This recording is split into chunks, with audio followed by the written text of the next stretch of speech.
Thinking of you every day in the last months, and our hearts and minds and thoughts are continuously with you.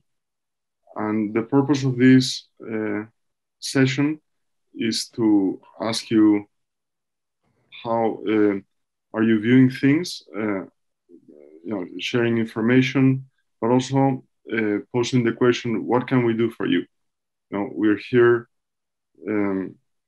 to really show you our support, our solidarity, our admiration for the way you are handling the most difficult situation that any human being can encounter. My name is Yuliya. I'm Executive Director of Aspen Kyiv. At this moment, especially after information from Bucha and other towns near Kyiv, like very close to my home, became public, my formula for that war became simple and clear. This is war against humanistic, democratic, and liberal societies. And Ukraine, I think it could be just the first target of the way of Russia's neo-colonialist and imperialistic strategy. And in recent publication, maybe you also heard it or saw it, of Russian state-owned information agency Novosti, the strategy of this denazification of Ukraine has been detailed. And for me, it sounds like literally as a plan of genocide.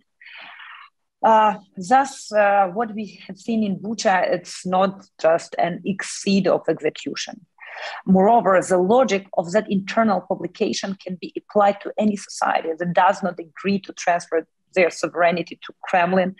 I'm glad that all our friends all over Europe and in other countries also do have similar understanding of this war to provide incredible support to Ukraine and its people. And we are very grateful for that. We are very grateful to our Aspen family for that incredible support. My name is Anton. I have a little story for you.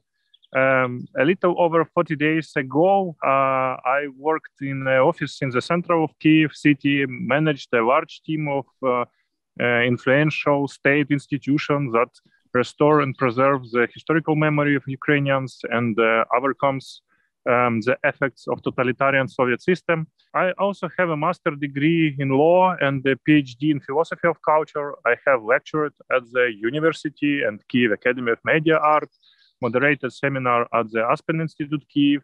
But for more than 40 days, I have been digging trenches, firing machine guns, standing in checkpoints and in night guards. I am trained to destroy tanks by grenade launchers. Now I serve in the Kyiv Homeland Defense Forces. I don't see the people I love. This war changed my life and the life of millions of Ukrainians. The reason for all of this is a Russian nationalism of the imperial type, a new reincarnation of Nazism, which many in Eastern Europe call Rushism. But one of the key conditions for Rushism to rise was the unwillingness of the world, especially the Western world and the United Nations in general, to defend peace and justice. Instead of an honest and complex dialogue at the highest political level on key issue of life and death, the world has for decades been simply exchanged slogans and declarations. The world has already changed because we fought back. We were supported by almost everyone: musicians, artists, mercantilists, politicians, truck drivers and astronauts, football players, dockers and hackers, athletes, nude models and bishops, dozens of countries. And we will win. Prove that there are fundamental good things. There are values that are worth fighting for, and even lose a life if necessary. we have proven that even our rather cynical world knows how to unite for a good cause. My name is Natalia Yemchenko. Originally, I'm from Donetsk. It's occupied part of Ukraine. It's occupied since 2014. And actually, I do believe that this war, which is, definite war and it's a consensus, has started not at 24th of February 2022, but 8 years ago, and actually at least, I don't know, 300 years, probably even more. I represent the biggest national investor in Ukraine.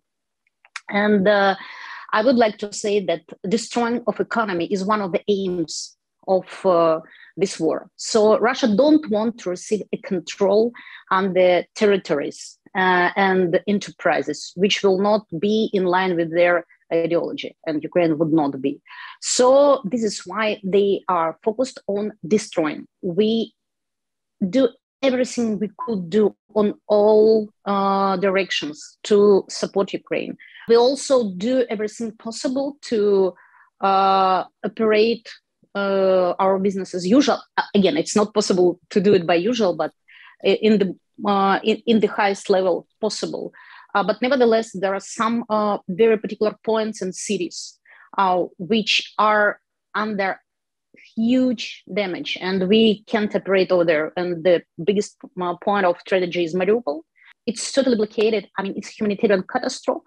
We do not have particular numbers, but I would like to say, I would like to say it for sure, because I know that numbers in Bucha, from Bucha, of numbers of dies in Bucha, and from these numbers from Bucha, and pictures you saw over there, is tragedy. But to understand what is going on in Mariupol from the point of view of death, from the point of view of humanitarian situation, you could, just multiply by 20. We are very, very strong in our understanding that Europe is our home and the Europeans are our partners. But it's also a two-way road, and definitely we need not only words, but support from Europeans, especially in the Euro integration process. And we are, as a big business, would like to make a message to Europeans. We are the biggest Ukrainian business, and we are all together with our government in European vector. We are ready to play on European rules, and we are ready to support reforms which are need to be done in Ukraine to be a strong and very important and valuable partner for Europe and be a part of European society. I'm the head of the National Agency on Corruption Prevention on Ukraine, and we are the biggest analytical government body in Ukraine. And our three main projects are the list of subjects who are connecting to this war. Our another aim and is to identify the assets of these people all over the world. Our other project, second project, is the integrity in humanitarian aid for Ukraine. We know that a lot of Russian spies is even in United Nations headquarters. For example, for more than a month of war, we are still not with aid from United Nations and from European countries. And we work on this issue. The biggest project is the vision of future. But here is two ways. One is the vision of future for Ukraine, and we are creating the vision of future for Ukraine for next 5 and 10 years. We believe that we will be a part of European Union because we are Europeans and we are strong, as you see. As a part of this vision of future is the peace for all world. Creating a new type of international security system, which is based on the principle you attack someone, everybody confiscates your assets, in which all countries will be interested. I want to raise one issue. This issue is just someone or all Russians are responsible for this aggression and for the crimes against humanity. By our mind, all Russians is responsible because all of them know that Putin is a dictator, and all of them know that he wanted to start a war in Europe, the biggest war after the World War II. And all of them know from 2013 that his ambition is to ban the NATO to the borders of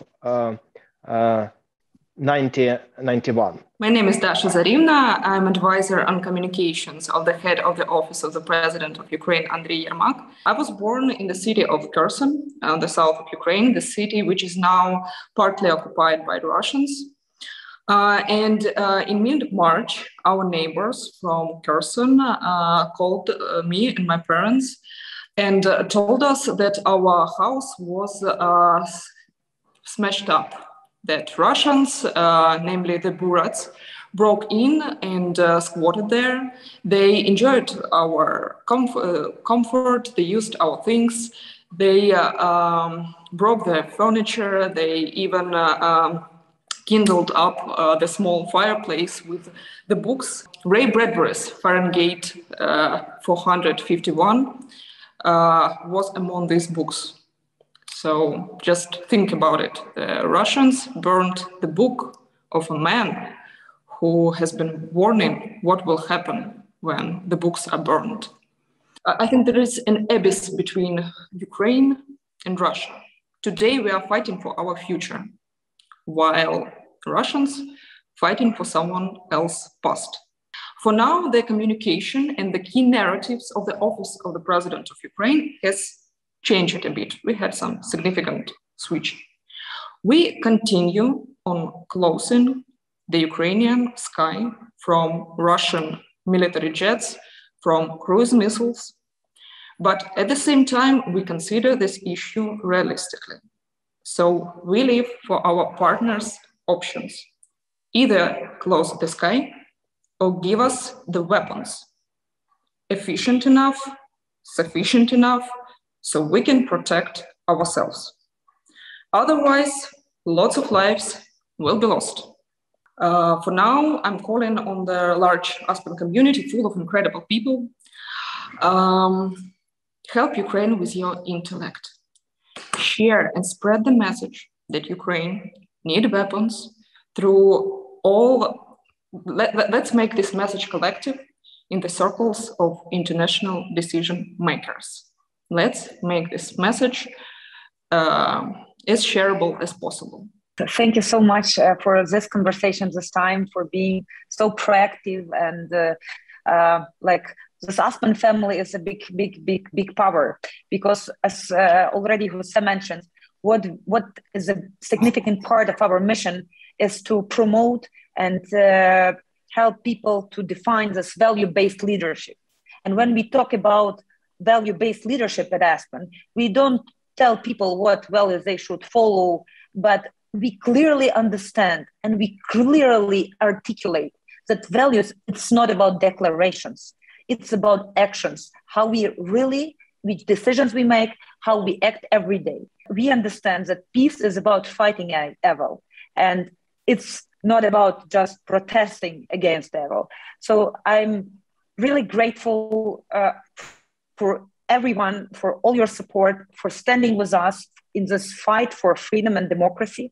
Thank you. And I would just like to add that you have already changed us, that the European Union is better thanks to you, that we have reconnected with our founding values, with our identity, with our democratic aims. And it's thanks to your example, to your dignity, to your courage. So what you're doing for us is amazing in many ways. And of course, we need to, support you and help you and be with you in all ways.